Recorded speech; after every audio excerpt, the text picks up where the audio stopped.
Hello viewers, আসসালামু আলাইকুম। HBD take YouTube চ্যানেলের পক্ষ থেকে আপনাদের সবাইকে আন্তরিক শুভেচ্ছা ও অভিনন্দন। আশা করি আপনারা সবাই ভালো আছেন। আজকে আমি দেখাবো কিভাবে আপনারা ঢাকা বিশ্ববিদ্যালয় অধিভুক্ত 7 কলেজে যারা অলরেডি অ্যাডমিশন নিয়ে নিয়েছেন তারা কিভাবে বিষয় মনোনয়ন করবেন এবং বিষয় মনোনয়ন করে কিভাবে অনলাইনে পেমেন্ট করবেন আমি বিস্তারিত আমার এই ভিডিওর মাধ্যমে আপনাদেরকে দেখানোর চেষ্টা করব। তো ভিউয়ার্স, ভিডিওটি শুরু করার আগে সবাইকে অনুরোধ করব আমার এই চ্যানেলটি সাবস্ক্রাইব করে পাশে থাকা বেল বাটনটি ক্লিক করে দিবেন। আর ভিডিওটি যদি ভালো লেগে থাকে অবশ্যই কমেন্টের মাধ্যমে জানিয়ে দিবেন এবং ভিডিওটি একটি লাইক করে দিবেন। তো ভিউয়ার্স, আপনারা বিষয় মনোনয়ন করার জন্য আপনি আপনার ব্রাউজারটা ওপেন করে নেবেন। আমি ব্রাউজারটা ওপেন করে নিয়ে সার্চ বারে লিখবেন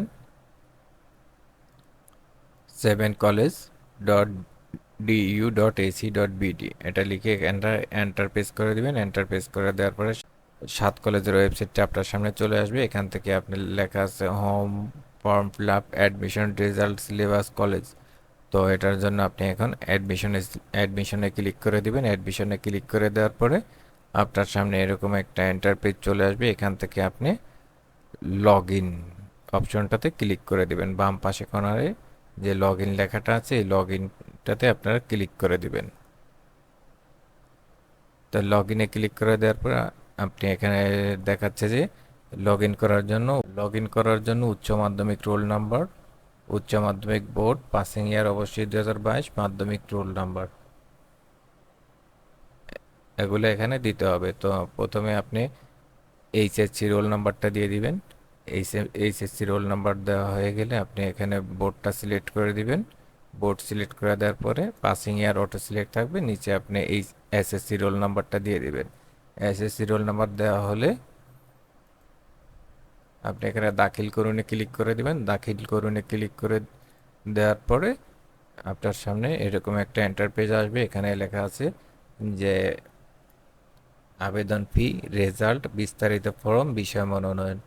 তো যেহেতু আপনার আবেদন ফি কমপ্লিট, রেজাল্ট পেয়েছেন, বিস্তারিত ফর্ম পূরণ করছেন, এখন বিষয় মনোনয়ন করবেন। তো বিষয় মনোনয়ন করার জন্য আপনারা বিষয় মনোনয়নে ক্লিক করে দিবেন।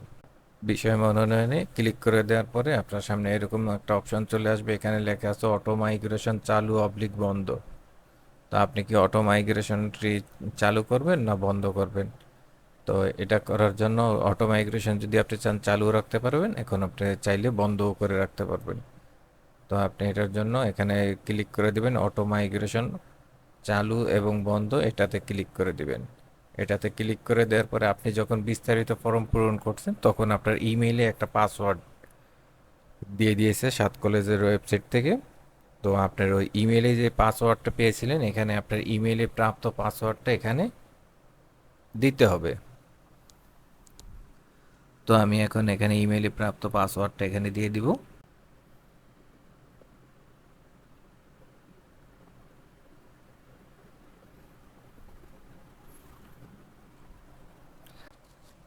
পাসওয়ার্ডটা দেওয়ার পরে আপনার সামনে এরকম একটা ইন্টারফেস চলে আসবে। এখানে লেখা আছে বিশেষ মাইগ্রেশন।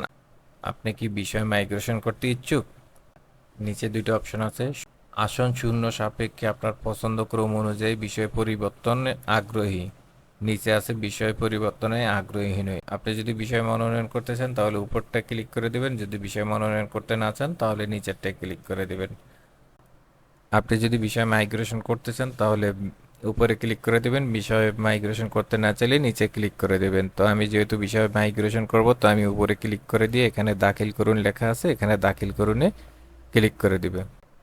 এখানে দাখিল করুনে ক্লিক করার পরে আপনার সামনে এরকম একটা মেসেজ চলে আসবে, congratulation eis.du.ac.bd successful pay slip generated, press okay to payment.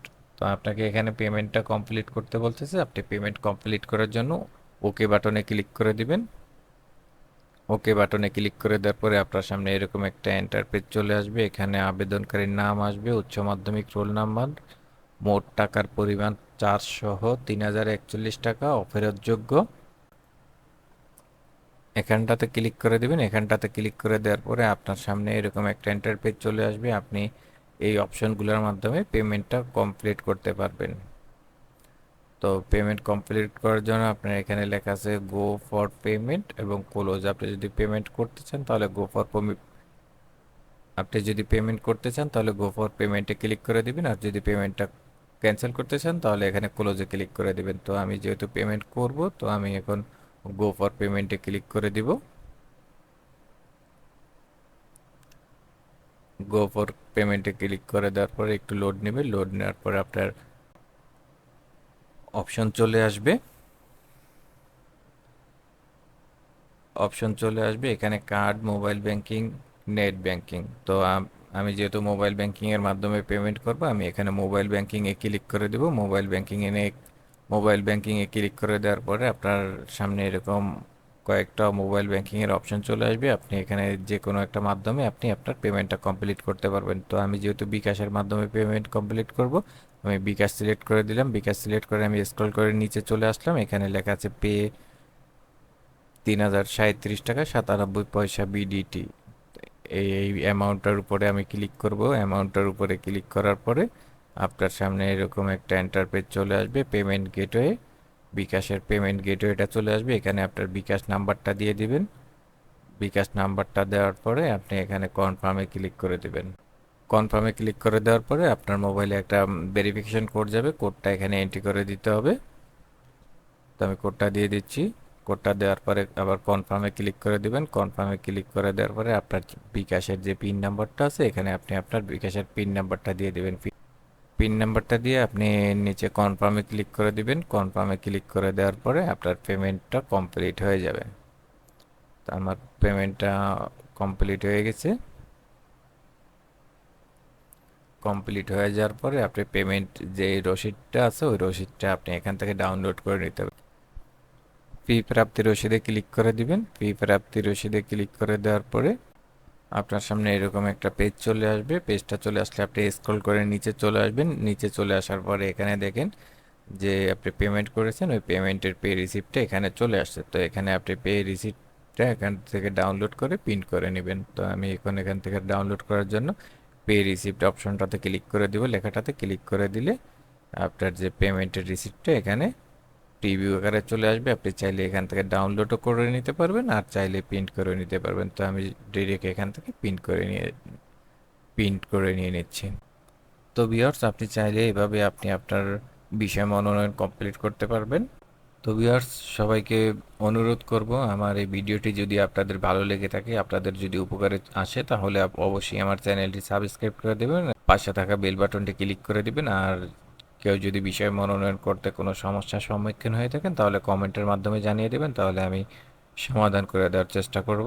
আর আমার এই ভিডিওটিতে সবাই একটি লাইক দিয়ে দিবেন। আজকে এই পর্যন্তই। সবাই ভালো থাকুন, সুস্থ থাকুন। আল্লাহ হাফেজ।